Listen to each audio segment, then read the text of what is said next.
Good evening to everyone. I hope you are suitably impressed by my very bright blue suit.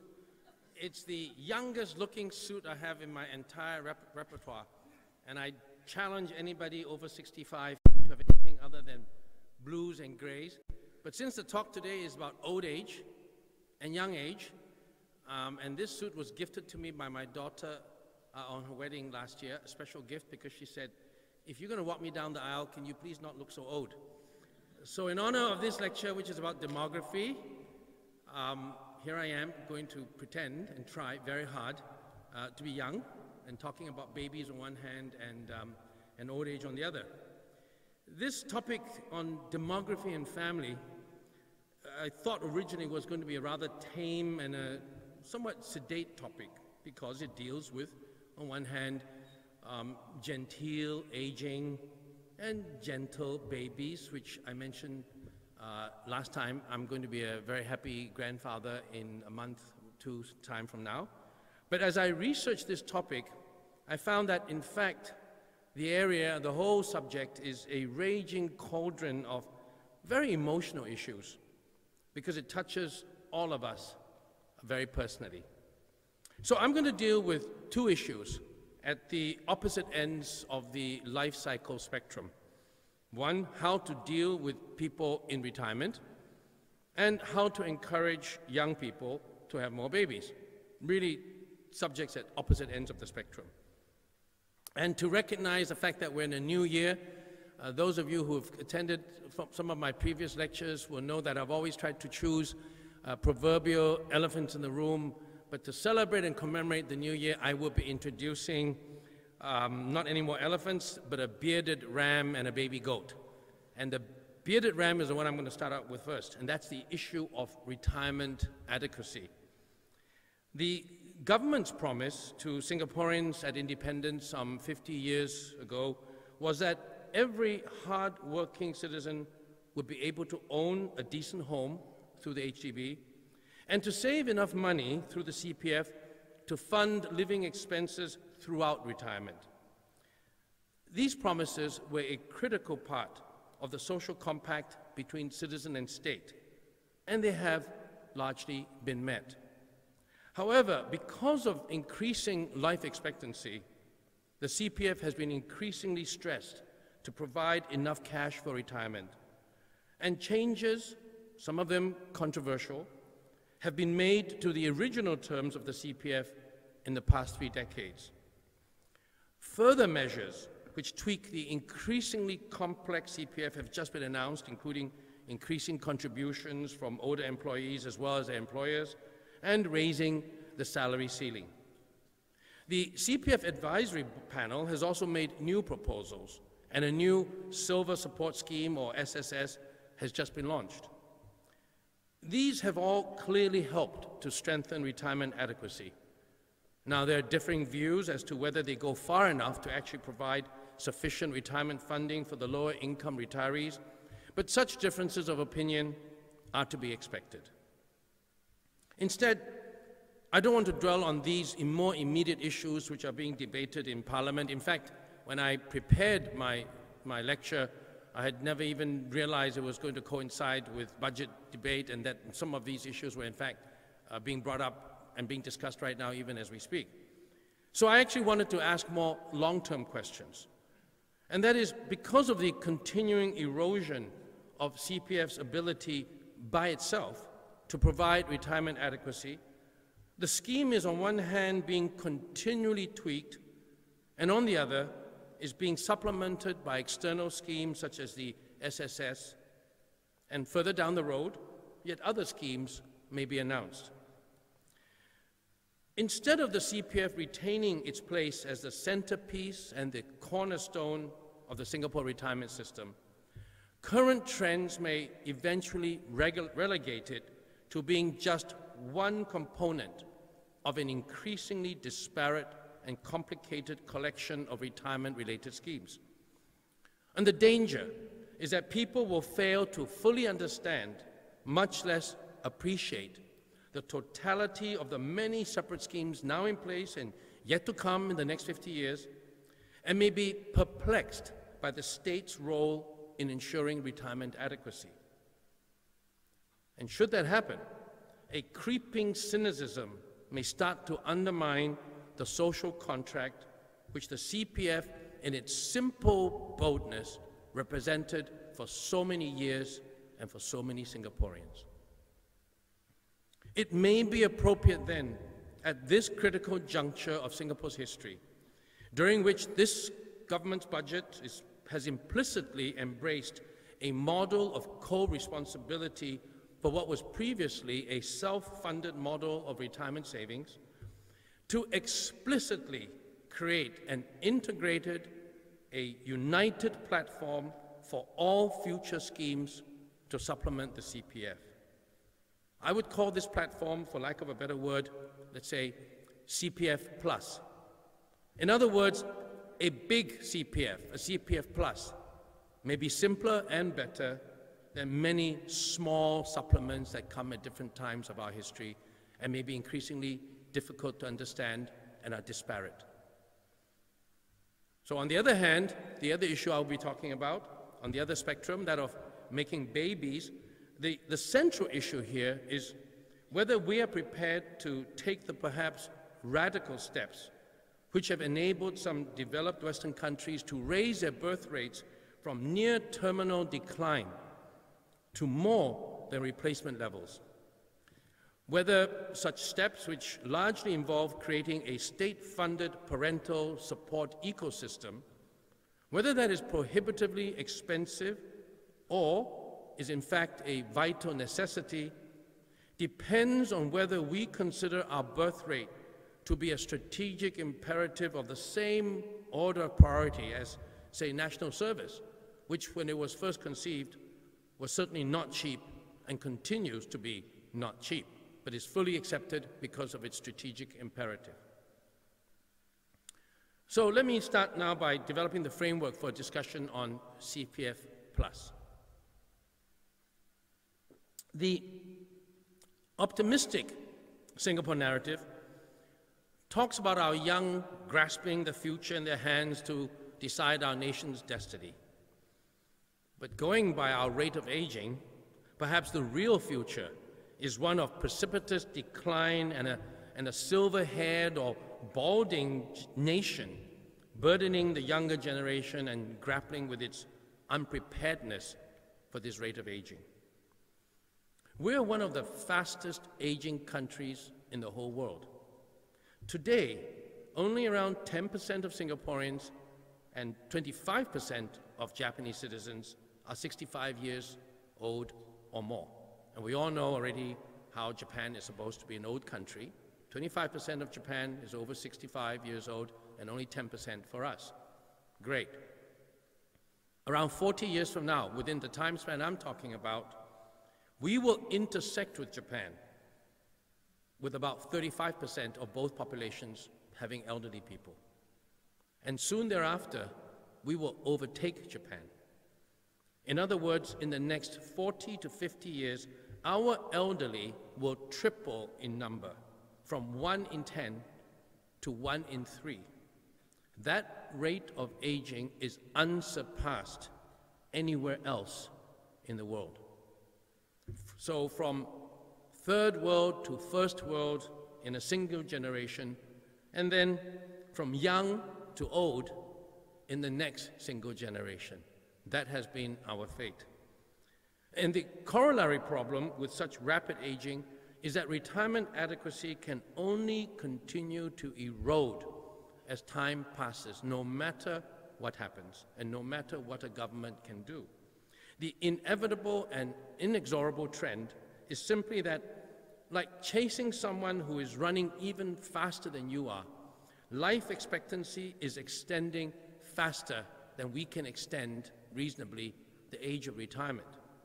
Every generation is living longer and also retiring later, but the ratio of retirement years to working years is not the same. The ratio is increasing in favor of retirement years, so that what we save in our working lives have to be stretched out over a longer period, and the net effect is less money to spend every year of your retirement.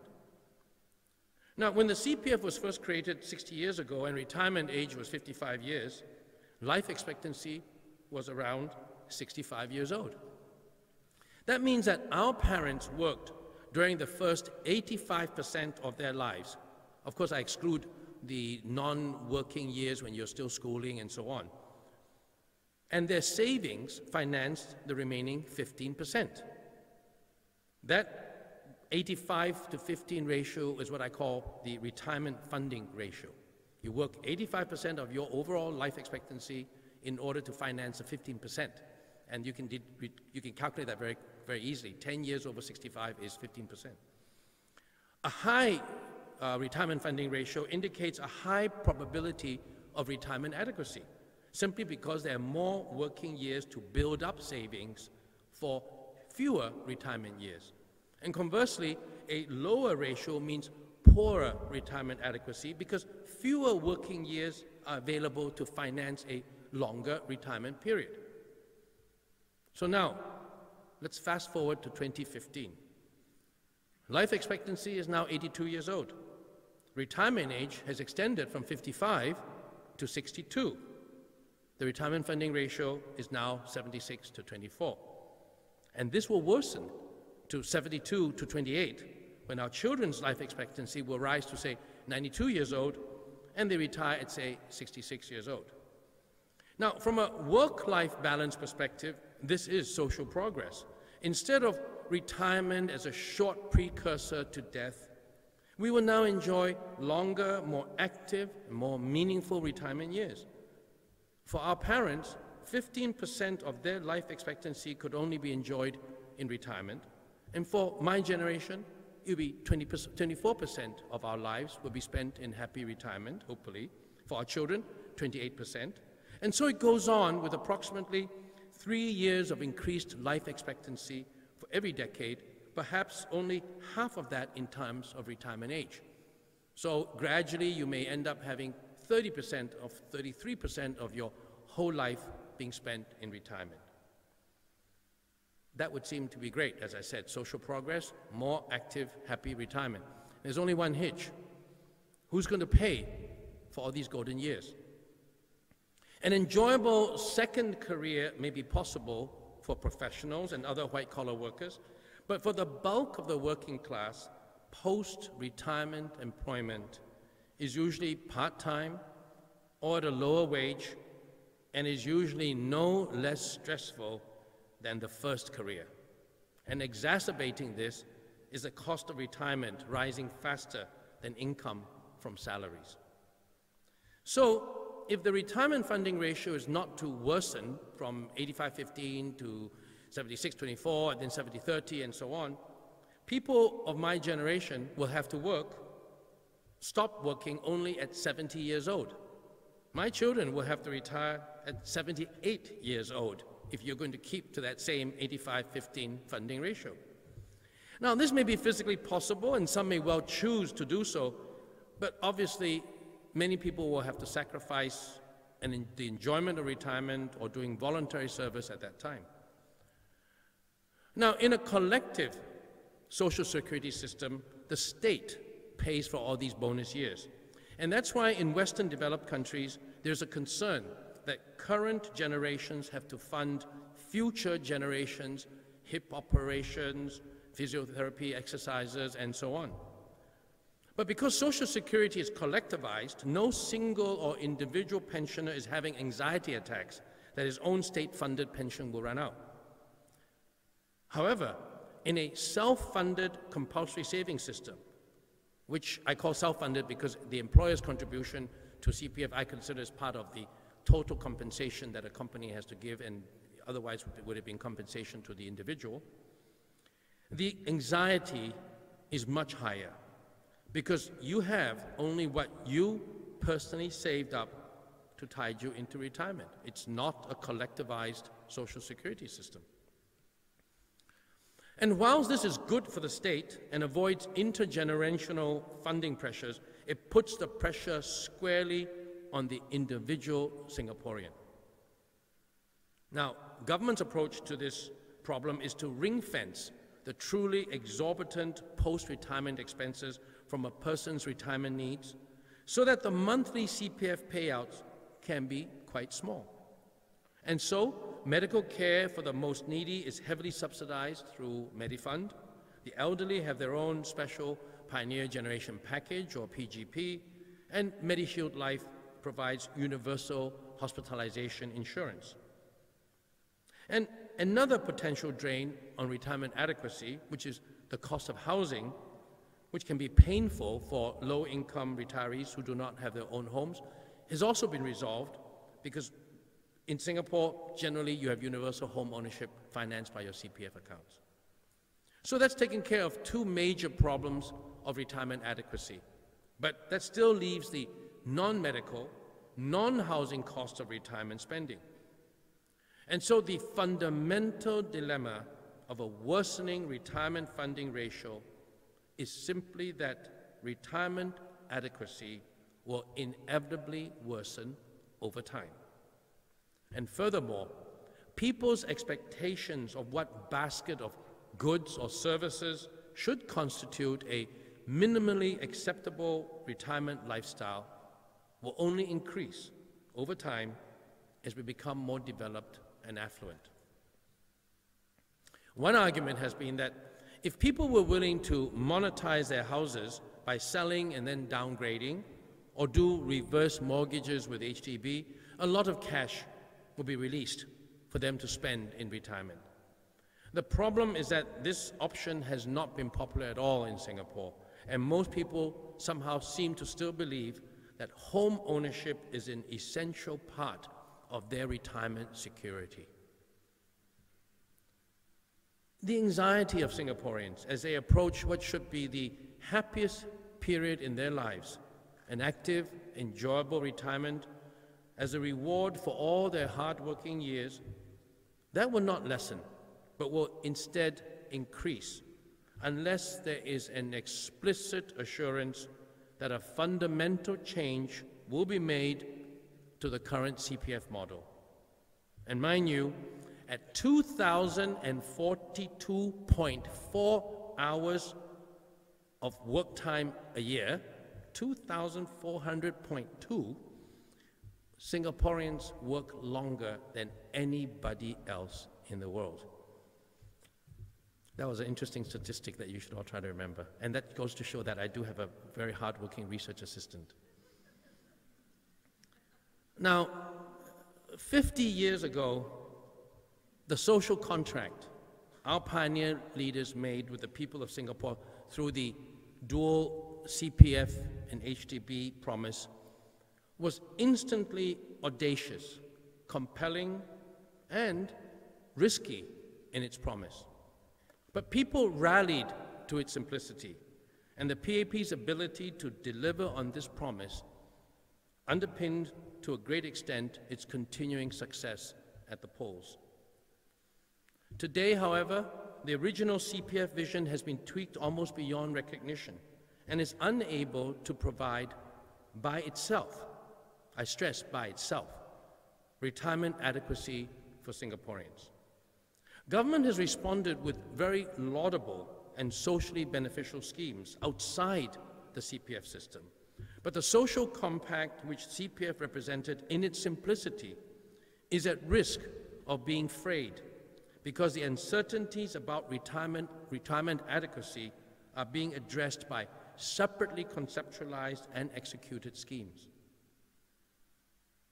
To erase anxieties and restore the CPF to its cornerstone of our retirement system is a bold, simple, and audacious commitment now needed for the next 50 years. Should the state simply guarantee all Singaporeans that it will top up the accounts of those CPF members plus citizens without CPF savings to whatever levels are periodically deemed necessary by a competent authority for a minimally reasonable level of retirement livelihood.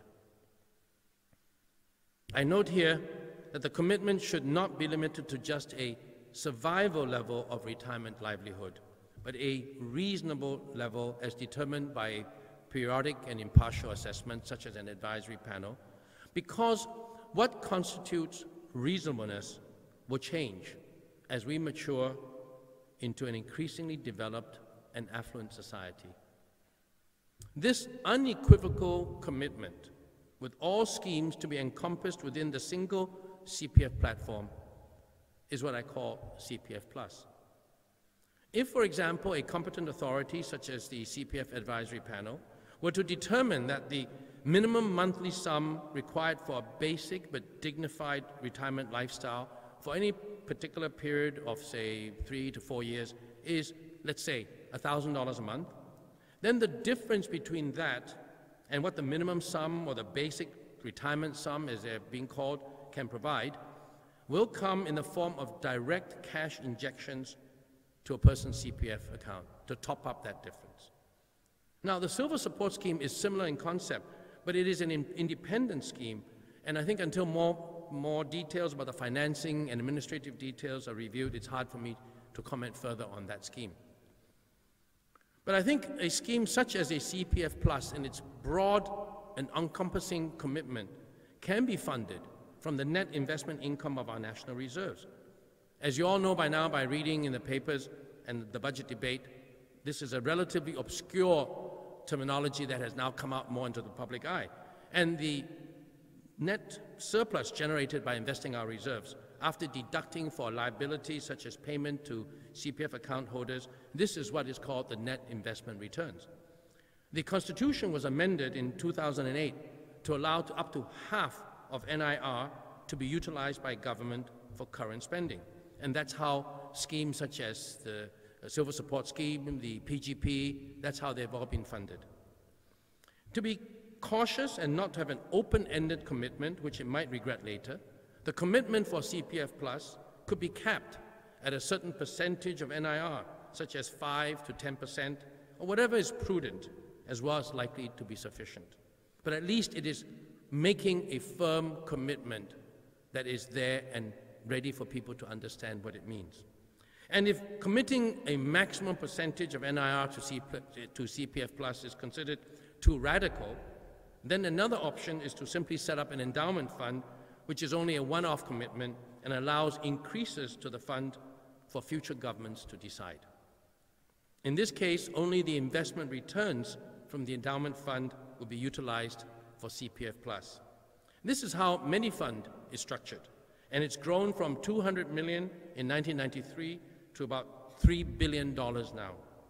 And to put some figures in perspective, the current Silver Support Scheme is going to cost about $350 million a year, and if we establish an endowment fund and it manages to generate, say, a 4% profit in order to get $350 million a year, then you would need a starting endowment of about roughly $9 billion to begin with. I think if we proceed along these lines, several basic principles should be adhered to. First, any such payments should be paid into the CPF accounts of only the Singaporeans whose retirement savings will not be adequate to fund their retirement needs, as determined periodically by a competent authority. In other words, there should be a means test for reasons of social equity. This, of course, also assumes that the CPF will revert to its original role as a savings fund, so that people cannot intentionally draw down or overspend their CPF savings for housing or investments just in order to be topped up by CPF Plus. Second, it should take into account the fact that non-working Singaporeans do not even have CPF accounts, but still need retirement savings. And this can be a good opportunity to reform the present CPF for workers only system so that husbands can pay part of their CPF into their wives' accounts if they're homemakers or caregivers, or to even go one step further, homemakers or caregivers can be given an allowance from the state which goes into their CPF. One of the biggest irritations of people who do national income accounting is that if you are a homemaker and you work your ass off, you don't actually contribute to the economy, but if you hire a maid, that maid actually contributes to the economy. And that is one anomaly that I think every working mother at home realizes, that they're not actually getting paid for anything, but they're generating the same amount of work. And our CPF system also does not recognize this. Thirdly, CPF Plus can be tweaked to reward those who are willing to save more or willing to withdraw later than the minimum required by CPF regulations. It can even be used to reward special deserving groups of people, such as national servicemen. Explicitly committing to a CPF Plus co-responsibility model for retirement payment removes the anxiety from Singaporeans that occasional measures to help them may still not be enough to bridge future retirement funding gaps. Furthermore, it also provides flexibility for government because the cap on the NIR percentage to be used for CPF Plus or the increase to the endowment fund, if it is set up as such, can be determined from time to time and therefore can be kept within the limits of sustainable and realistic long-term investment returns from the reserves. And of course, by doing so, we will minimize the likelihood of unfunded pension liabilities, which currently is haunting the pension system of the developed world. Now, there might be two objections to CPF Plus, and we're already beginning to hear them from Parliament, from people saying, are you not spending too much? What are the objections? First, to guarantee a supplemental source of funding for a person's CPF account may erode the work ethic. It'll de-incentivize savings.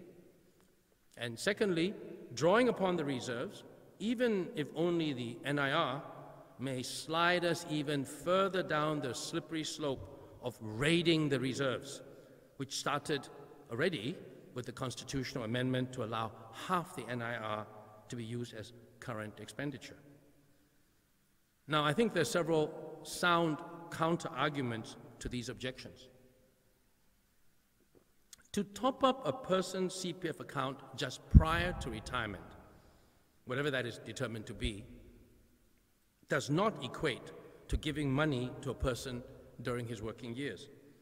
Rewarding sections of the population through CPF Plus does not erode the work ethic, nor create an entitlement mentality of handouts because of its deferred impact. It can even be argued that such a scheme can help to inculcate a culture of deferred gratification.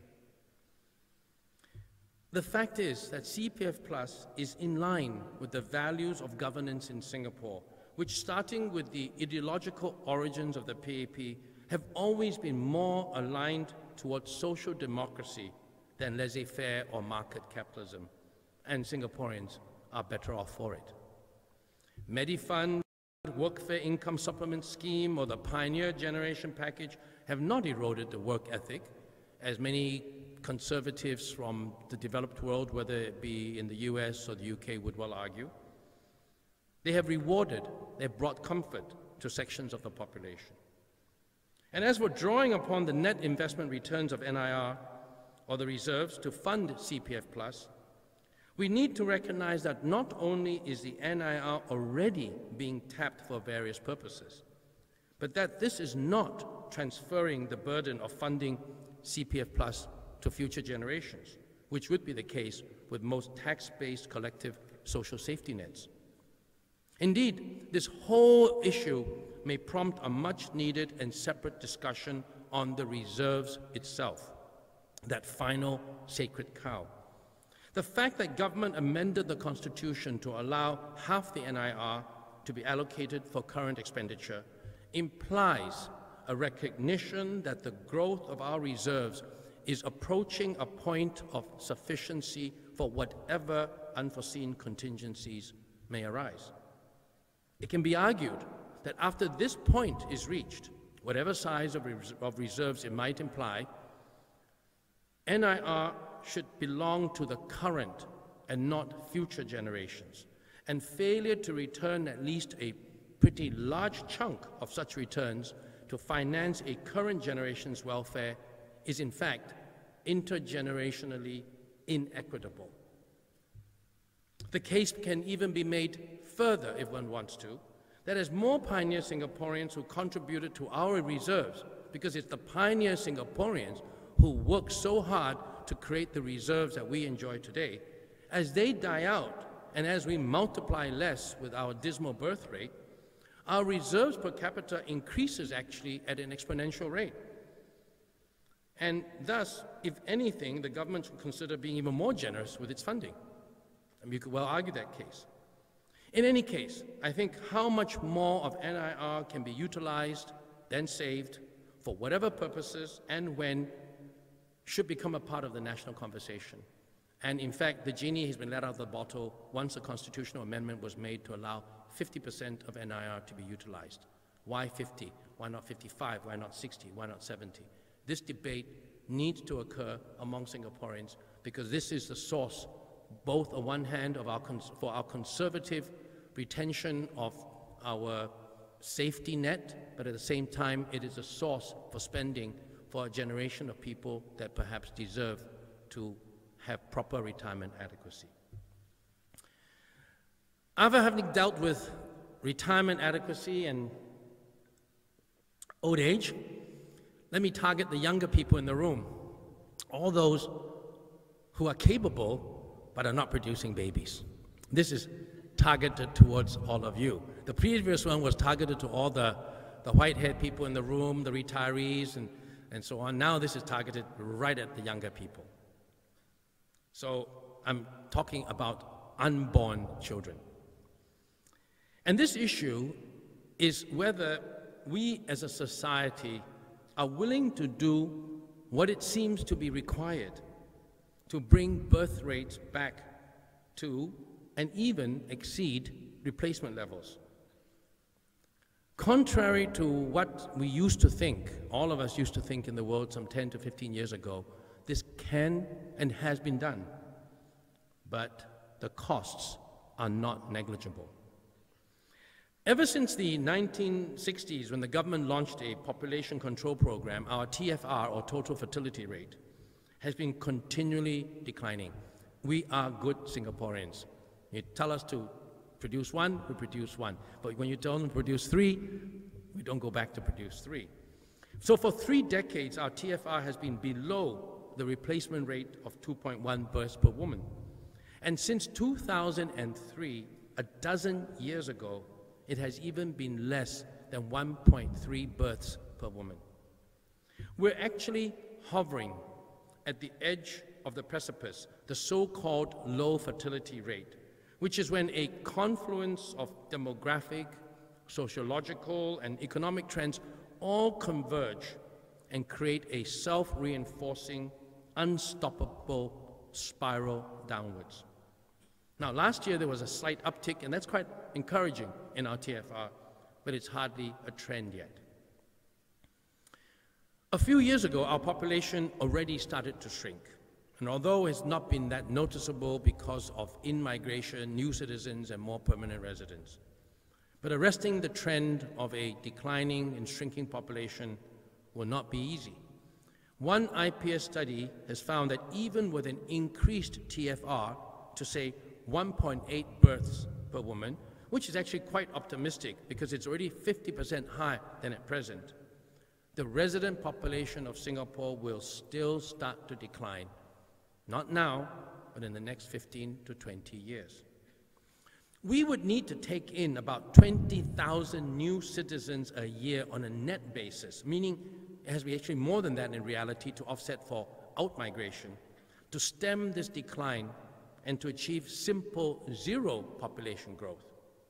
Now, 20,000 new migrants every year on a net basis is about the size of Marine Parade. It's not small. And with the growing anti-immigration sentiments, if not growing, but at least persisting, it's questionable whether in-migration can fill the population gap. So is the demographic future of Singapore as dismal as the statistics seem to suggest? Should we be quite defeatist and follow the route of Japan and plan for a future of robots taking the place of children to help older people? I don't think so. If you look, surprisingly, at trends in the Western world, birth rates in developed countries have somehow bottomed out in the last few years, and they're starting to increase again. Demographers have discovered that when the Human Development Index, or HDI, increases, fertility rates decline, but they reach a level where they become a J-curve again, and they start to rise.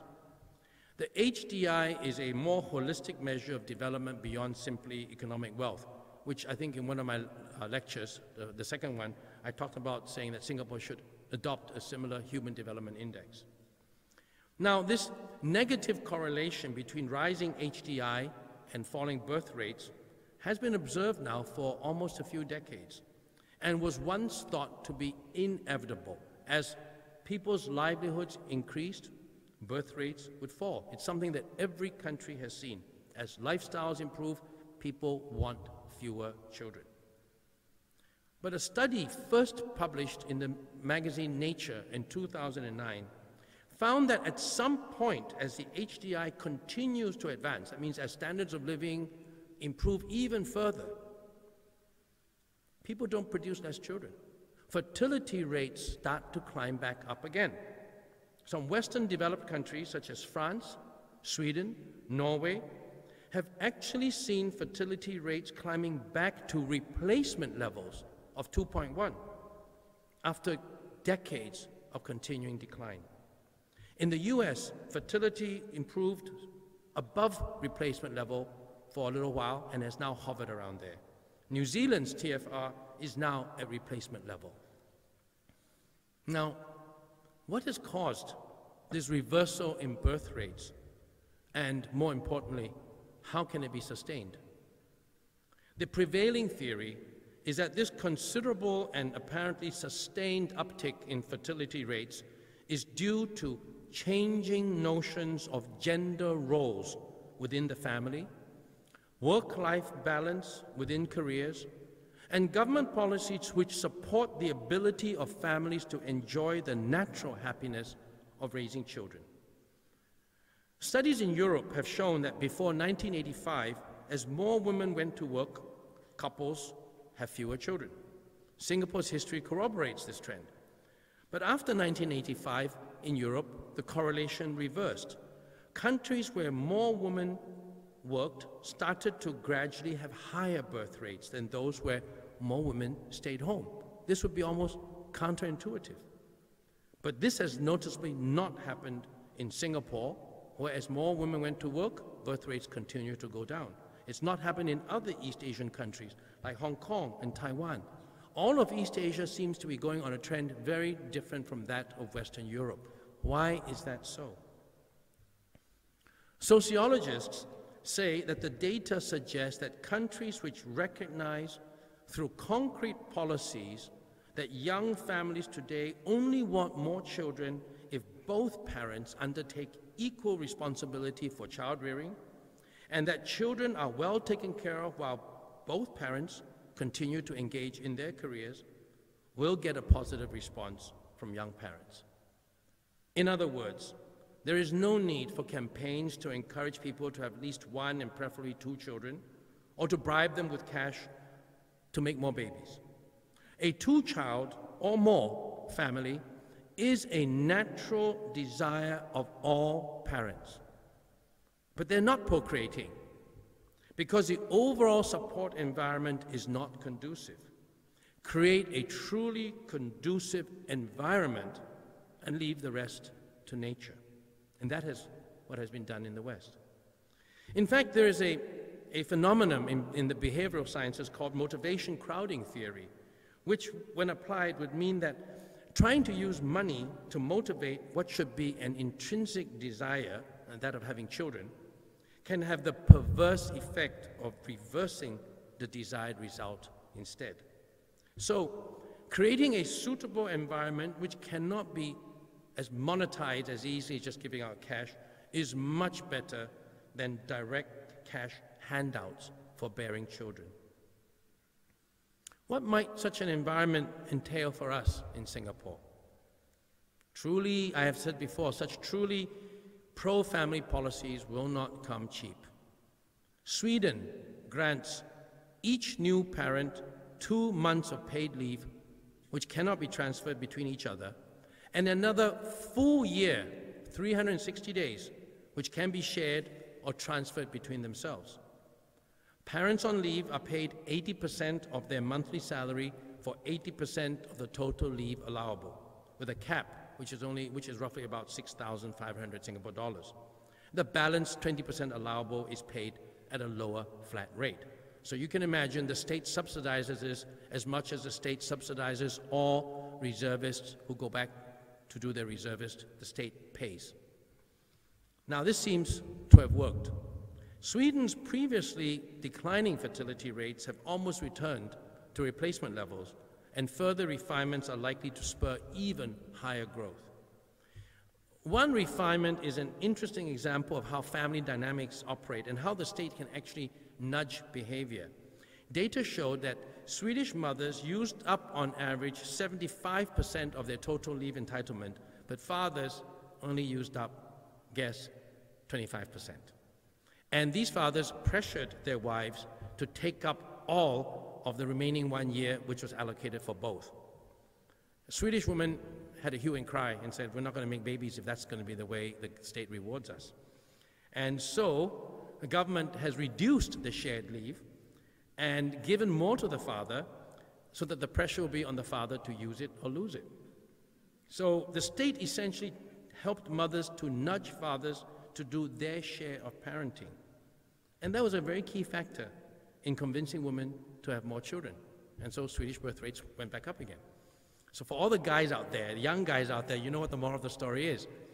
You're not having more kids because you're not helping your wives take care of the responsibility of having more kids. That's only part of the story. High quality and inexpensive childcare facilities are also important. And Sweden again leads in the provision of such services, even to the extent of having overnight childcare centers for children of single parents who have to do shift work. And Sweden is just one example. Many other European countries are doing the same thing by having childcare facilities within walking distance of everyone's home, or good childcare facilities and medical facilities at workplaces and so on. So the takeaway for Singapore is that if we want the same birth rates as in Europe, we should work harder to promote work-life integration and gender equality within the family, so that for women there is no trade-off between having a meaningful career and enjoying motherhood. Our government is well aware of the success of these European countries because their experts have visited Singapore and shared their experiences. But there is either a skepticism about the impact of long parental leave on fertility rates, or an unwillingness to confront the economic costs of such programs. And certainly, employers who are already reeling under the current clampdown on foreign workers will be extremely unhappy about having to give a lot more paid leave to their child-rearing employees. But as our fertility rates continue to plunge while Europe starts to see a reversal, it does behoove us to perhaps consider whether the strategic dangers of not stemming a population decline may actually outweigh the economic costs. We need to decisively conclude whether we are facing an issue of demographic security, requiring the same kind of mindset shift which enabled national service to be implemented, despite the loss of economic productivity as well as the costs to the state. Furthermore, we may have to change the entire support system for the young family beyond just increasing paternity and maternity leave. An entire ecosystem of SMEs have to be created to undertake more of the work done by working parents. And liberalizing the employment of domestic helpers will not necessarily help. And there's even some evidence to suggest that it may be counterproductive. Young families with domestic live-in maids have found themselves, on one hand, increasingly dependent on them to relieve their stress, but without increasing the intimacy of family life to encourage them to have more children. We need a network of SMEs to which much housework, family meal preparation, and many other household chores can be outsourced. Reliable childcare facilities need to be more widespread, near the office and so on. And this also creates an opportunity for an entire set of new SMEs to populate our economic landscape and give job opportunities for all our young entrepreneurs. In fact, for those who think that this kind of expenditure is overdone, there's been a recent MIT study to show that every dollar spent on early child care and early child education actually saves $13 in total cost to the state later on in the development of that person. And so facilities and services serving the dependents of young working families, both the grandparents and the infants, will go a long way to encourage Singapore families to enjoy having children rather than being stressed by them. But unless we recognize that our current policies are not working, and we learn from other countries which have indeed achieved success, we will simply go into genteel decline and will bemoan our fate while not doing much about it, or finally trying to do something when it's too late. Now, before I wrap up, I just want to say a few words on the notion of the family.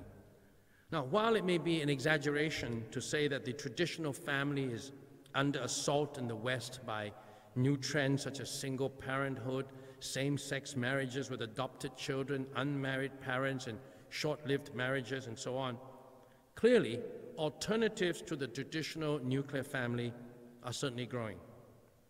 For many years, the Singapore policy of being pro-family meant active discouragement of whatever lifestyles were considered not pro-family, to the extent that single parents or unmarried singles found it difficult to access state-funded benefits such as public housing. Insofar as the goal of an inclusive society to which we are committed means that all Singaporeans are equally entitled to state protection and assistance, we do need to be more tolerant towards other alternative family norms while not undermining the traditional fundamental nuclear family model. Now, in conclusion, the demographic shape of Singapore is changing very rapidly, and our children will inherit, what they may inherit may not even be recognizable to us today. The twin challenges of providing retirement adequacy and encouraging a replacement birth rate will require paradigm shifts in our thinking. And inevitably, there will be trade-offs, for no solution is ever completely cost-free. And the discussion of these trade-offs need to be had openly and as soon as possible. We need to debate new ideas and assume that everything is doable unless otherwise proven, rather than immediately reject anything new as not doable unless proven otherwise. I have found in my own experience that in holding brainstorming sessions with colleagues, putting the burden of proof on the naysayers is a good way to encourage the flow of ideas, which means everything is doable unless proven otherwise, rather than everything is not doable unless you prove it can be done. I hope so far, with only one last lecture to do, I hope that perhaps I've contributed to this debate through some of these suggestions. By no means are they the best ideas or even necessarily doable, but I do hope that more suggestions will be forthcoming, and our leaders in the policy formulation corridors of ministries or parliament will not dismiss ideas from me, from you, from anyone else, out of hand as uninformed or irresponsible. Because an active citizenry is about embarking on a process of inquiry to assess what works for the future of Singaporeans. I think it behooves all of us to have the courage to make suggestions which may be stupid, which may be laughed at, but for you to make it, because only then will we achieve the civil society that we seek. My next lecture will be my final one, thank goodness. And I can go back to watching movies on long flights. It will be on the most amorphous and the most challenging topic on which I have no clue at this moment what I'm going to say. It's on society and identity, and it'll be on April the 9th. And I think society and identity probably is the most important issue we face as a society and as a people going forward. I have learned in the course of 4 lectures so far how much I do not know through this journey. And finally, I hope to share some of that ignorance with you in the final lecture. Thank you very much. Okay, thank you very much, Kwon Ping. I am greatly admiring that Kwon Ping chose 2 very difficult and intractable issues to deal with today, retirement adequacy as well as fertility, both issues and challenges that the government has been trying to deal with time and time again. Indeed, us as a society have been trying to deal with time and again. I'm sure, judging by the size of this crowd compared just to the last lecture, that there are many views, and we are certainly open to hear your comments to Kwon Ping's lecture, but also other suggestions that you may have on how we might improve retirement adequacy as well as fertility. So maybe I'll just start by opening the floor up, since we have about 45 minutes. And if I could invite you, when you ask your question, to say your name and where you come from, just to enable us to contextualize your question a little bit. So let me just pause here and see if there are any takers to jump to the microphones and get us going.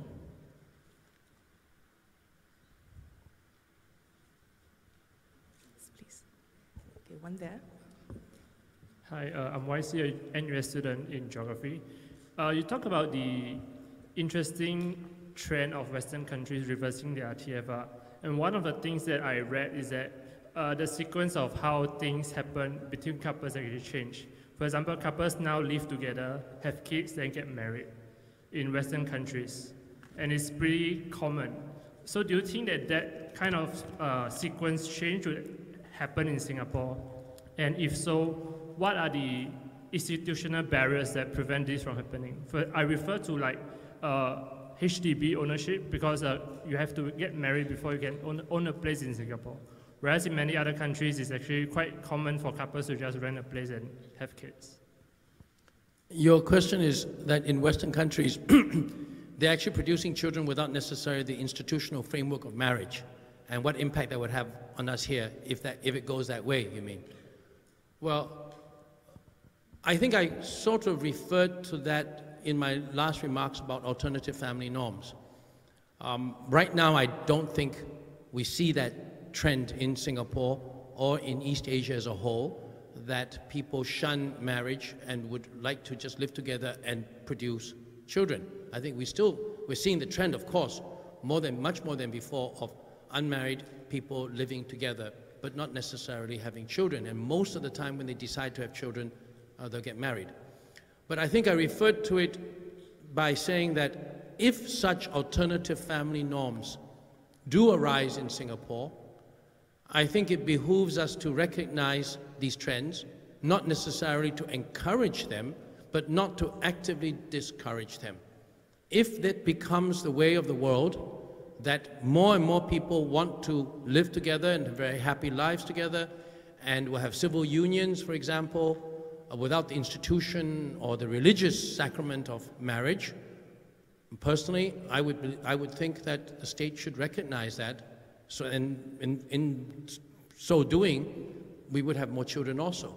My only disquiet about people living together who are not married is that this often is at the disadvantage to the female partner, and they don't recognize this early on in life, but later on, it can really badly affect them. So I'm not so much into marriage as a religious thing, but I think the institution of at least a civil union where rights are accorded to people in a marriage, I think that's actually quite important for the protection of both parties in a union.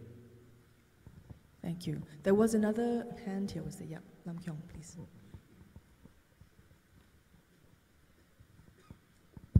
Thanks, Kwon Ping, for the great talk. My name is Lam Kyong. I'm from the LKY school.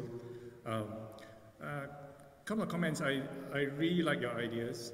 I think, to me, the distinguishing feature of them are 2. The first is with regard to retirement adequacy. Is basically the state taking on a role, give a guarantee that no matter what happens, in a well-designed system that is fiscally sustainable, Singaporeans will be guaranteed a decent retirement right at the bottom. I think that's a wonderful guarantee that right now is missing from the various schemes. And the second thing I like about your comments with regard to regenerating a decent birth rate, replacement rate, is that the state too has a role in providing that infrastructure, right? Providing employment conditions, providing the facilities. So the state as role of infrastructure provider, the state as role of guarantor of a certain minimum quality in life to allay citizens' anxiety is at the heart of your talk, and I think that's very important for us to take cognizance of. I would just like to comment that with respect to anxiety that citizens feel about growing old, which is your first point, which is inexorably brought about by the rate at which we are aging. Nowhere else in the world is this going to happen, faster than here, and with as many problems in the coming decades, by corollary here. And this is really the problem of long-term medical care. I think that is missing from the equation. Medifund, Medishield, Medishield Life does very well for universal guarantee of hospitalization, but for the increasingly aged people who will find themselves in need of full-time care in the decades to come, the legions of people from all walks of life and all kinds of families, we are missing both the guarantee and the infrastructure that you're talking about, right? The guarantee is that no matter what my family station, my means in life, if I need to look after my aged parents or if I need to be looked after, there will be a top-up at some point for me. The infrastructure includes the fact that right now we have no national infrastructure for elderly care. It includes the whole mass of residential-based community healthcare centers, because you can't age that way, you can't be looked after that way in hospitals, and the supplementary services in the home. And this, I think, is going to be a financial burden bigger than Medishield Life, and as big as the financial burdens that you mentioned, but is equally necessary. Thanks very much. So the comment just is on the missing piece, which is healthcare. Yeah. I would just like to comment that I think regarding retirement adequacy, where I feel what is unfortunate is that in fact the government is creating a lot of the measures that add up to an overall retirement adequacy, but they're in different schemes, in different ways that are not that easy for a common layman to understand. The CPF itself is already quite complex. Then you've got another silver support scheme coming in. Obviously, we've got a very well-meaning government that intends fully and is fully committed to ensuring retirement adequacy. But it's not all brought in under one umbrella, and it's not under one unified, integrated platform, such as a CPF, where everything that goes to help people would be put in under the scheme of the CPF.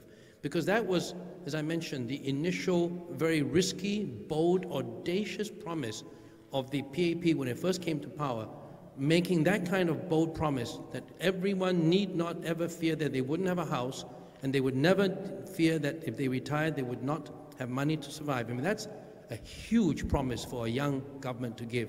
But that really rallied people, and I think we need in the next 50 years to have something very simple, very understandable, which the government should not be afraid of. We will find the way to resolve retirement adequacy. So make a bold promise, rather than a lot of different schemes which may all add up to being very good, but you tend to, they're all very technocratic, done by bureaucrats which they all understand it because they live in that milieu.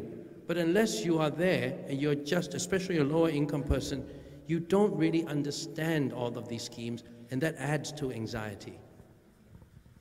So the anxiety may actually not be because of missing care. The care might actually be there. It's just that it's difficult for us to understand it because it's spread over so many schemes. So by putting it under one umbrella, we recapture the central and the Central Provident Fund. That would be quite an interesting way to go about it. There was a question. Yes, please. Would you just make your way to the microphone? Thank you. My name is Francis Pabri. I'm a white-haired retiree. I want to raise this issue about the support systems that you say, which is the expensive support systems that seem to work for Sweden and France, where birth rates have bottomed out and now are climbing again. But I want to give the example of America, because America doesn't have as wide or as extensive support schemes. And yet, as you mentioned, the birth rate, the replace is around 2.1, which is hovering around the replacement rate. Now, why I ask this question is because in Singapore, it's not the support sometimes that is the problem. As you all know, Singapore, we're a small place, and being in a small place, grandparents are always very close. And a lot of my friends, we ask them, oh, I can't do this, I got to take my grandkids to piano lessons and so on. So there is one support system that most of my friends in America do not have, because I have a classmate who used to, and they have 2 children.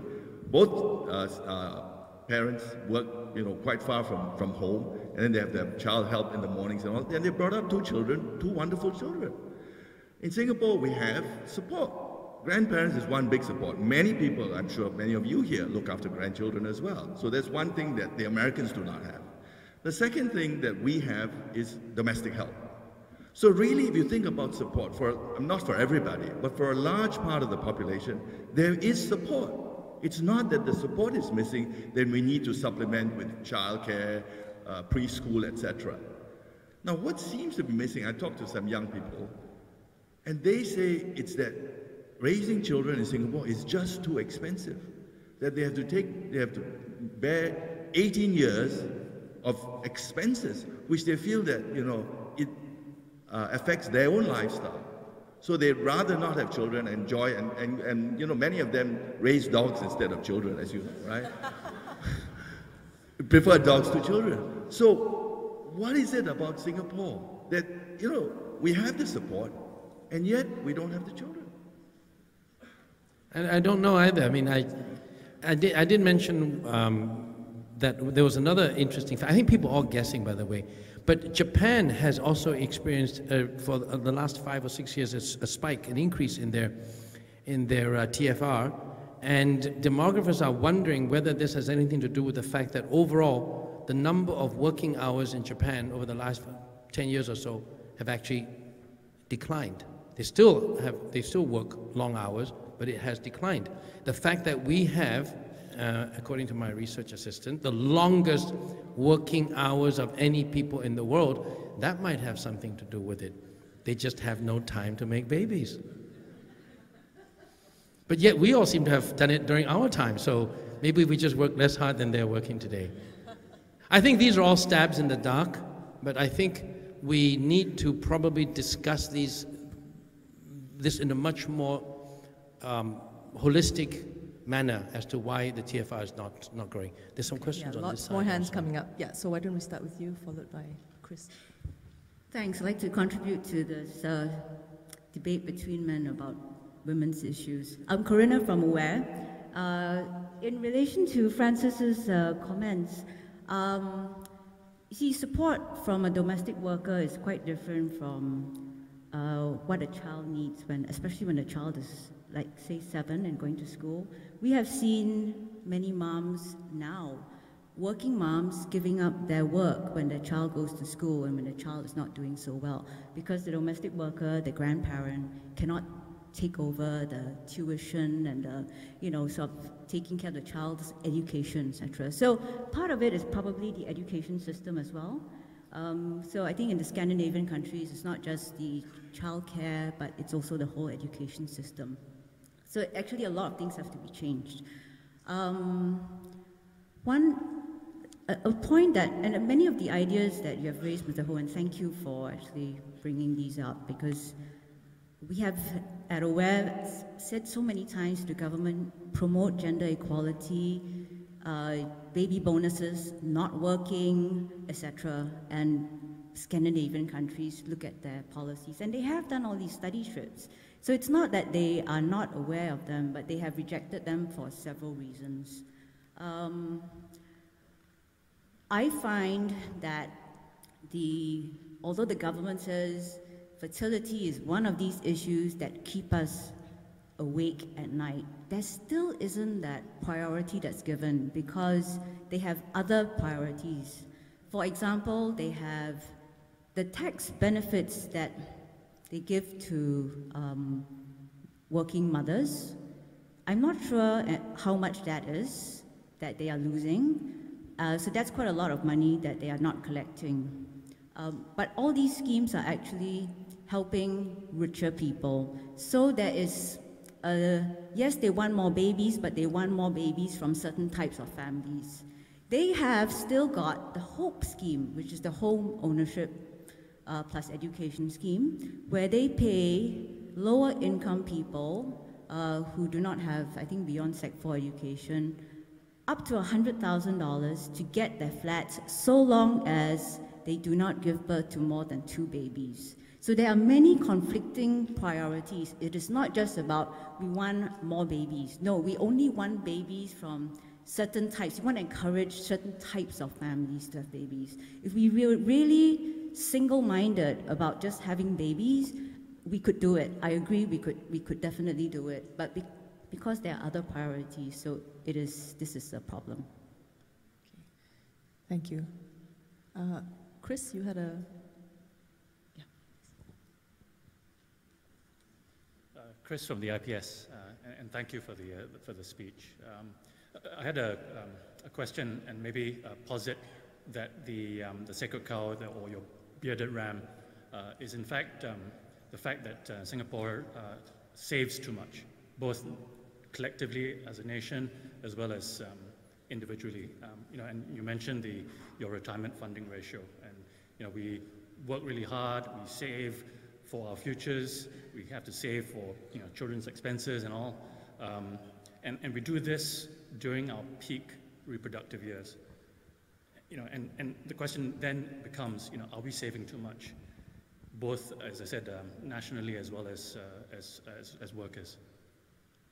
So, Kwon Ping, to respond to both of those. I think it's an interesting question, particularly at the national level, and I think it's fully understandable in terms of our psyche regarding a welfare state. I think we in Singapore have been particularly averse to it because we've seen the excesses of what welfarism can do in terms of the enormous problems and the legacies that it poses on future generations in the West. And so we've been very wary of that from the very beginning when the political leadership set up the CPF as being a self-funding model. So we've always had that aversion to welfarism. We've also been, as a nation, extremely vulnerable, and therefore the necessity to build up the reserves.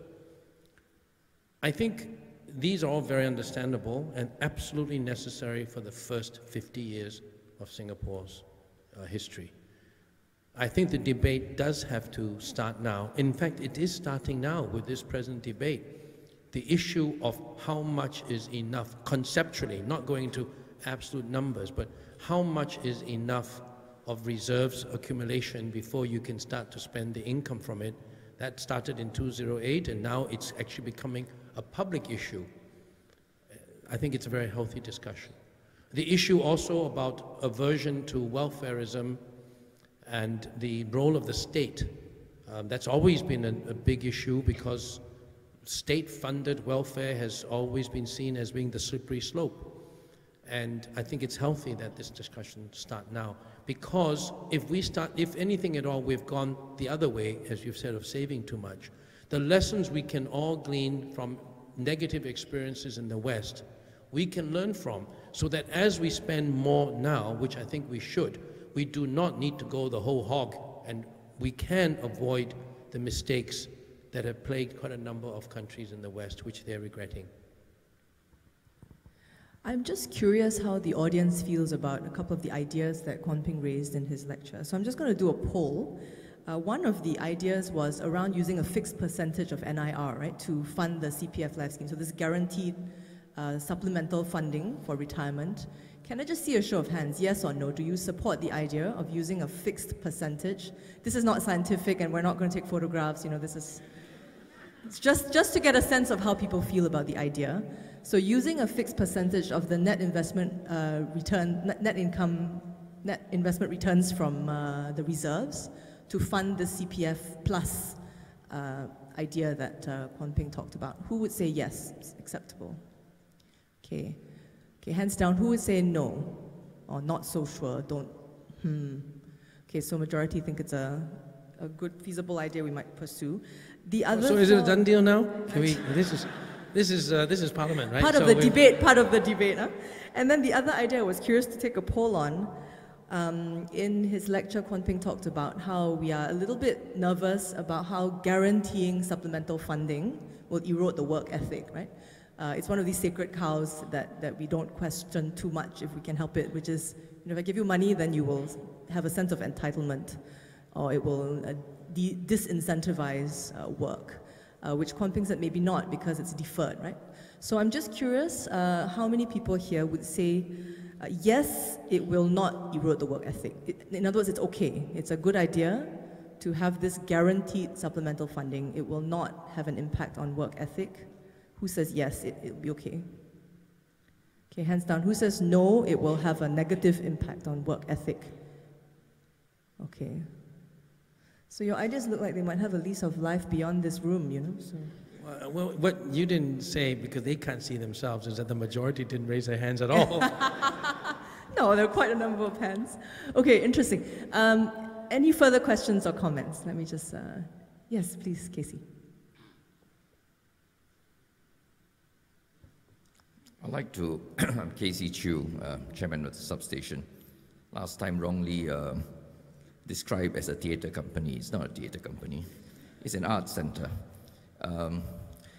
So I have a question that is sparked by one of the issues you raised in terms of the sustainability of retirement income.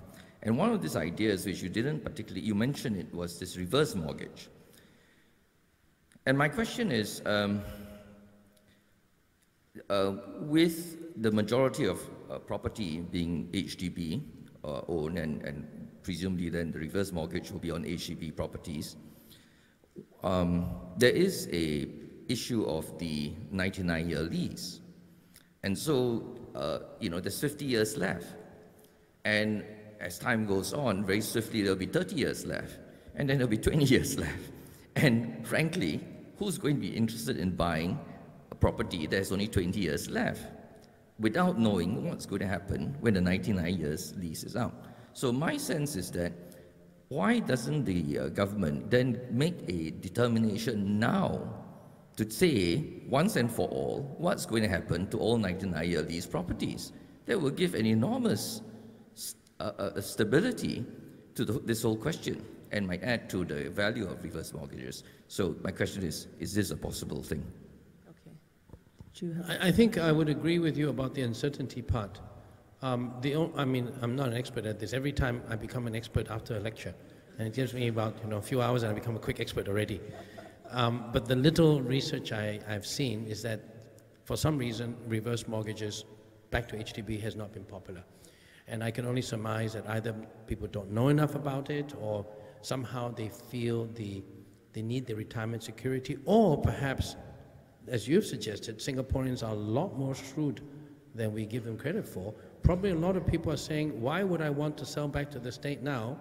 Because if I held on to it, and when the lease comes due, they might introduce something that will be really beneficial to me. And my children, they may allow me to make, it could be really beneficial. So why would you want to do a reverse mortgage now? Because the certitude of what's going to happen afterwards is not there. So I would agree that that might well be a reason. I'm just speculating that might be a reason why there's a reluctance for people to monetize their homes. And it's a different topic altogether, but to the extent that we're talking about big issues for the next 50 years, I do think it's probably not a bad idea, as we're getting closer now to the early years of the HDB the leases are coming due. It probably is worthwhile, not for government again to come out with a policy, but for a big discussion with Singaporeans about what are the possible options for for extending leases of HDB. That is a topic that I think the director of IPS, Janet Ash, should make sure, and the other directors of the IPS-Nathan Fellowship should note that the next SR Nathan Fellow should certainly address this issue. I like how he's shooting arrows forward. But I think, as I understand it, based on where we are now, for some of the oldest flats, the government has a selective en-bloc redevelopment scheme where people, I think, trade off their old flat for a brand new one, and then the lease starts again. So that, I don't think it's amounted to a policy across the board, but certainly it's already a model for very old flats. So that's something there already. So maybe some of these people are holding out instead of a reverse mortgage. Yes, please.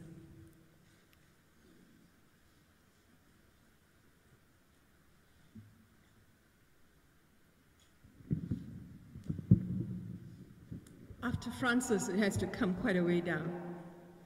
Elizabeth Nair, working health psychologist. A couple of comments and perhaps a question, a provocative question, I think. First, on the basis of what you have said in your talk, Mr. Ho, as well as in your reply, there is an implication that I hear that perhaps there is already sufficient provision, and it's a communication inadequacy. And maybe that's the issue that needs to be addressed by the powers that be. That's one point. The second point is with regard to young people who feel they cannot afford to have children because of the demands in the system. And looking at the comment about the education system, and I would hazard a guess that quite a bit has to do with our own expectations as parents of what we want to see our children achieving in school. And that anxiety comes from there. And if we could moderate our expectations to wanting our children to love learning and not just get the grades, I think a lot of the anxiety will go away. That's the second point. The third point is you need time and leisure to make babies. And we work long hours. I think the one way around it is, apart from individuals deciding they will work a certain number of hours and take time off for the rest of their life in their most productive years, one way that would work in the Singapore system is legislation where employers would be penalized if their employees stay beyond a certain number of hours. Everyone likes that idea. Let's see some employers try it. Yeah, please, Kwon Ping, an employer himself. So, well, I would say there's absolutely no assurance that if they are forced to leave their workplace, that they're necessarily going to go home and make babies. You may find that the pubs of Singapore will be very full. On the serious side, I think this problem is a whole of society problem, it's a whole of government sort of problem. The little I know, again, I'm just barely scratching the surface of it. The little I know, though, is that the primary reason that people were not having children in the West, I'm beginning to have it now, is because of the support system, parental leave, and everything else, the whole ecosystem for early years of child rearing. Because you generally don't make a decision to not have a child because you happen to be against the gifted education program or you're against the schooling system. Those are all very intellectual.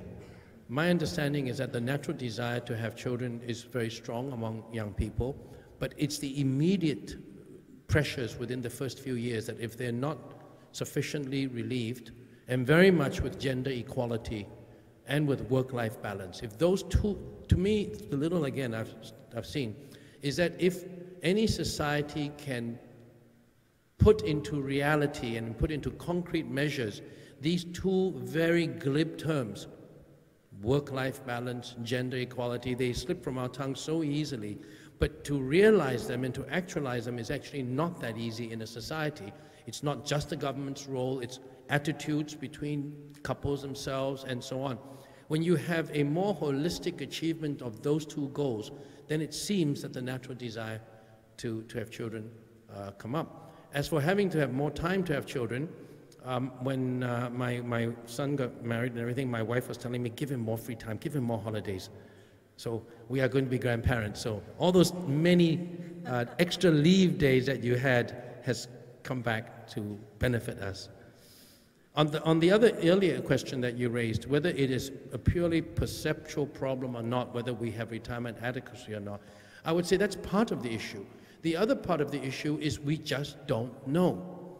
So now there's a lot of concern that we have retirement inadequacy because the CPF is being tweaked all the time. The Silver Support Scheme comes in with an additional $200 over a month, but there's a big commitment by government.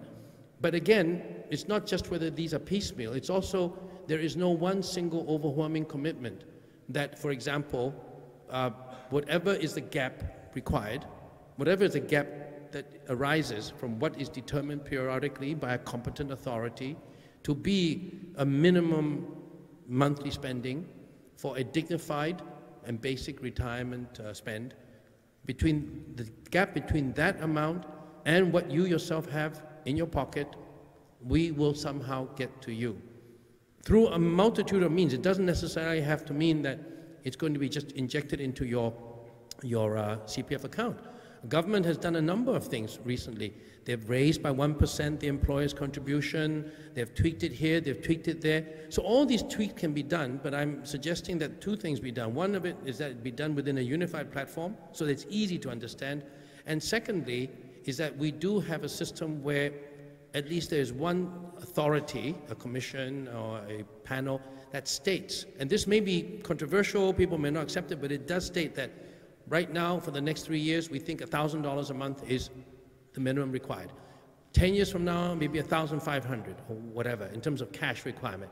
And whatever is necessary to make up that difference, somehow, through different means within the CPF, the state will provide that. That is returning to the social contract that the CPF promised to Singaporeans 50 years ago.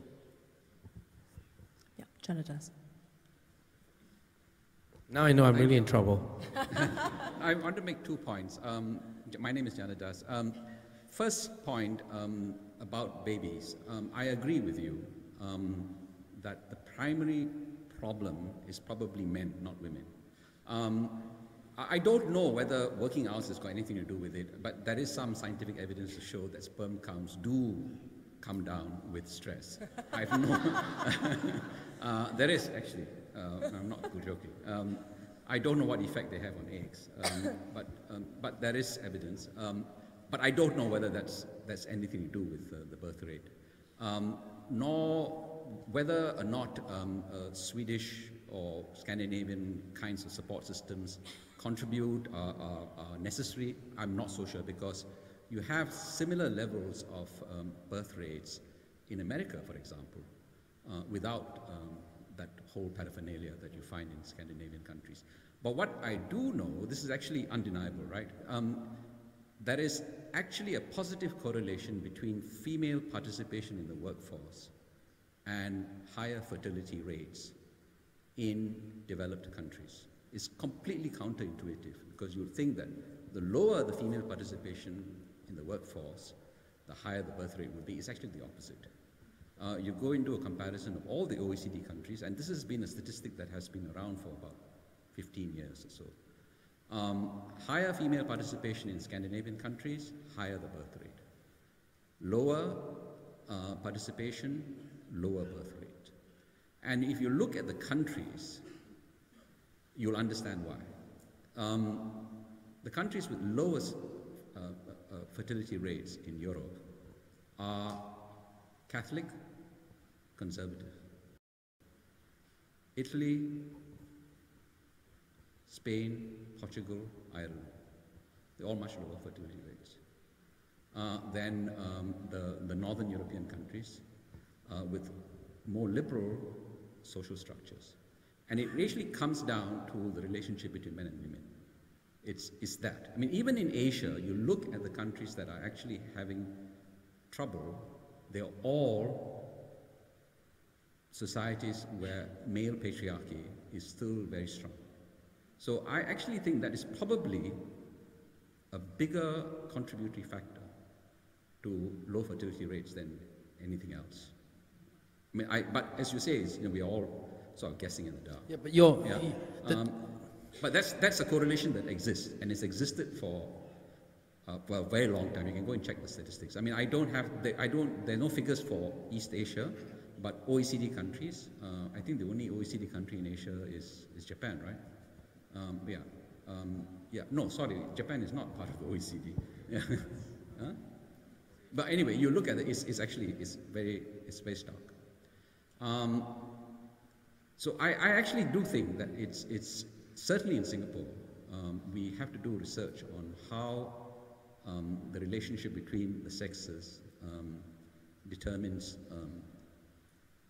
family structures. I don't think we know enough, but I think your suggestion that it is a factor is correct. The other thing on CPF, just one correction. CPF was not established by the PAP government. It was established by the British in, I can't remember which year, 55, 56? 55. Yeah. And when the British established it, it was with the understanding that it would only last for a short time. And that we are going to turn into, I don't know what they would call it, some kind of insurance, right? So it was the PAP government that said, no, we'll keep CPF, right? And CPF, from a very early stage, can't remember when, 1968 or so, we allowed CPF for housing. So from a very early stage, CPF and housing, retirement and housing became linked. Now, the question which you raised was a very important question. How much of your reserves should we devote to social expenditure? Actually, we have already made that decision, as you point out, as you suggested, in very significant ways. For most of the past 7 out of the past 10 years, if you took out NIR, that's the income that you get from the reserves, the primary budget would have been in deficit. Operating budget would have been in deficit. The only reason we have been able to fund things like the PGP package, the silver support, whatever. Money is fungible. I mean, you really don't know where the money comes from. But if you take out all these programs and you just look at the primary budget, expenditure, not development budget, just expenditure plus revenue, that balances more or less. All the other stuff that we do, the PGP and so on, we would have been in very serious trouble if we did not use NIR. We actually already are tapping NIR. Tapping NIR for PGP, we're tapping it for, obviously, the silver support, MediShield, Life, whatever premiums premium supports that you're doing, it all comes from NIR. So really the question then is, how much of NIR do you want to spend? So we already made one huge move in 2008 or 2009 when we moved from NII, that's just interest income, to NIR. And then now we're making another big move to include Temasek, which would add another 1% of GDP. So you can work out the sums. I mean, so the contribution from NIR would go from 9 billion to whatever, 13 billion or whatever it is, right? But it's quite a large sum of money. Yeah. So actually the question that you ask is not as though we are not doing it. The question then is how much more do you want to do? Yeah. And I think the other point he was making too is actually there needs to be some kind of conversation nationally around actually who is the NIR, who are the reserves for, and how much of it should be for the future generations versus the present. Yeah, I think we need this debate very much because you know very well as all of the rest of us, it used to be during our younger days, for anyone to suggest drawing upon NIR, you would be told to get out of the room. You're a wet, you're a liberal. You basically spendthrift. You want to spend all this hard-earned money that the generations have built up, and you're just basically like an opposition party that just want to spend. The PAP itself has started doing it since 2008, and I think the NIR has been used to finance some extremely good programs. All I'm saying is that we are ready right now in the middle of a much needed discussion among more people than just the people who originally started you know, when the amendment was made in 2008, I don't think there was a big lot of discussion about the whole issue of how much is enough for reserves, what should it be used for, and so on. And this debate is something that government is actually drawing upon this. It's relatively top-down. Government is very responsible. Government is looking at all the needs of the people. They draw upon the NIR up to 50% and they're spending it. I'm saying that people themselves should have a discussion as to what is enough, how much should be used, and that would be, in my view, very healthy. So I'm not in any disagreement about what's happening. I think it's very healthy, but it's not been enough part of the daily discussion of people. Thank you. Okay, we've got about 5 minutes more and a couple more questions. I think there's a hand waiting up there. Betrays my eyesight that I couldn't see it. Please. Yeah. And then you next. Okay, I'm a bit short for this. Hi, good evening. I'm Hong Ling. I'm a social worker. I work in a family service center. So I tend to work with populations who are vulnerable.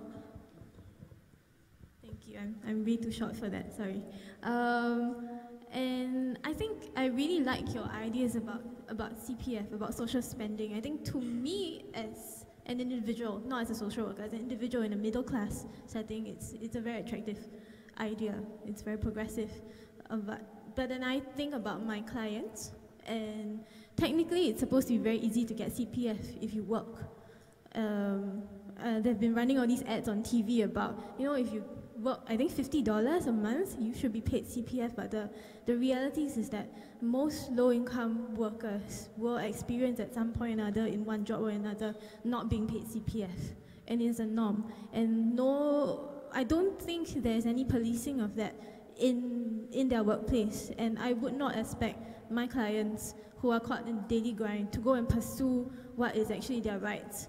Because there are studies that show that if you're in chronic poverty, it does affect your mentality. You become very short-term, and I don't think we can blame them for not thinking long-term, protect your rights and all that. It's not fair to say that to them. So for workers like these who are not getting CPF, and therefore, no matter how good our benefits in CPF are, they will lose out. I'm just curious to know what are your thoughts about these group of low-income earners. Yeah, thank you. I'll just take the other question first as well, if I could. So thanks for the talk. I'm Kwek Siong Wee. I'm an estate agent. Just now I noted a few points that you raised out. First is that the cost of retirement is actually higher than that of the income earned in previous year. I think this has to do with the ever-rising cost of living for market economy, and that the government is actually chasing in retirement adequacy, like chasing an ever faster runner. So for your old age retirement adequacy is a cost of living issue. And then later you raise out for the TFR to go up, we should embrace changing social norms and also have better government policies such as provision of high quality affordable childcare centers. Given that all these cost of living issues and social norms are all part of the provision by government policies, right? Should it be a point that the government should nationalize or take back certain sectors from private sector so that the cost of living can be tempered down? Because if you can go, you can do a lot of complex adjustments with CPF policies, but the central issue of cost of living will never be addressed, and this will keep on escalating. Your question is whether government should nationalize some services in order to keep the costs down. Yes, sir. For example, like SMRTs, SBS, public transport system, that are the essential critical operators. If I could just answer that, I would say yes, but to a very limited extent. I think we need to recognize that the nationalization of too many services can also result in a high level of inefficiencies. And I think from a purely economic argument, one should quite clearly look at what are the natural monopolies that already exist that are going to be natural monopolies, in which case it's probably better for a natural monopoly to be owned by the government and for the government to subsidize that. I think there's a growing recognition that perhaps in the, you know, there was a period of time when we set up an ministerial competitiveness or committee to try to denationalize quite a number of previous state enterprises. We might have gone a little bit too far in some of these natural monopolies. So I would tend to agree with you that, and I think government is doing it right now, government is re-looking at the transportation model where there's a huge amount of infrastructural investments required, whether in fact the state should renationalize it. To the extent that the SMRT, all the heavy investments are already funded by the state, it's only the rolling stock that is actually owned by SMRT. To that extent, and to the extent that SMRT itself is a largely government-owned entity, it is already a nationalized entity. But the problem there is because the SMRT has been told it has to play within the rules of the marketplace and it has to make profits and so on. So perhaps therein is the problem that expenses go up too high. So yes, I would agree that certain services perhaps should be reconsidered, but it should be on a very selective basis. And the other question was on? Vulnerable groups, how and who don't have CPF at all, yeah, you mean? that's right. I think if one of the things that I think you pointed out very correctly is that the lower income you are, the more unlikely you're going to be aware of all the plethora of schemes out there that actually can help you. To have to apply for this and to apply for that and to even know all these schemes exist, I think is quite a hindrance. And that's why I think we have an opportunity to just keep the CPF as the simple system by which government supplements are used rather than having separate schemes coming in. And furthermore, we do have an opportunity to relook at the whole thing and to ask ourselves whether people who are marginal at the income level, whether they're very low income earning people or they are sporadically unemployed and, you know, part-time workers, or they're caregivers at home, there's a whole segment of people who are left out of the CPF safety net. And yet it's not as if they are lazy people who don't want to work, and, you know, the typical story about people who are not working constantly. We need to look at this whole category of people, and perhaps there can be a means by which, with CPF Plus and so on, these people can be automatically given a CPF account so that they have it, and they are supplemented by some degree of CPF injection, so that if you're a working mother, if you're a home carer, or you are an odd job laborer, you still have some basic CPF money rather than zero at all. And that would then allow the CPF to be a fundamental safety net. I think that's about, okay, final question, if it's all right. Yeah.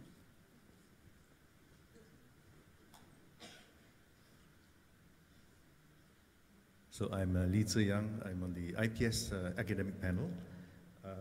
Let me first of all help Kwon Ping in terms of targeting some questions for your successor in this role.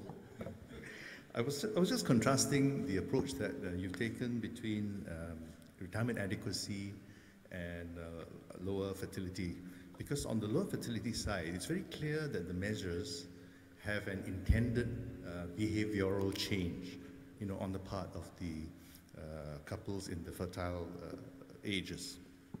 It's not clear to me.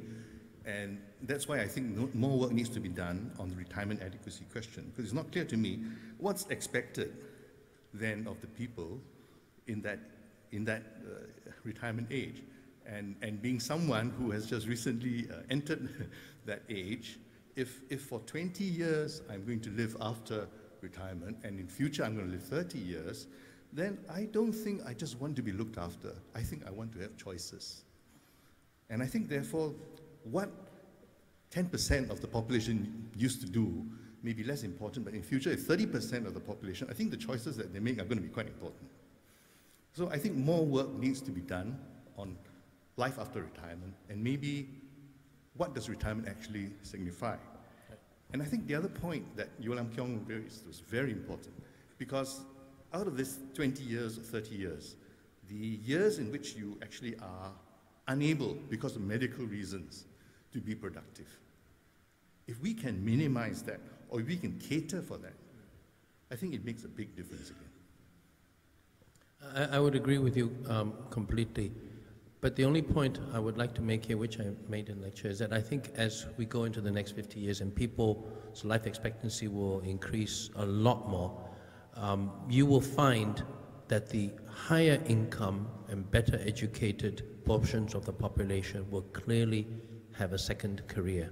And therefore, retirement adequacy may not be that big a problem in terms of actual funding, because many of us will go on to have second careers and be productive. However, I pointed out that there are probably an entire segment of really lower educated, lower income people. Retirement is something that they would like to have because post-retirement employment may not be necessarily that enjoyable, and it's something they may do only if they have to maintain a second career job because they have no retirement adequacy.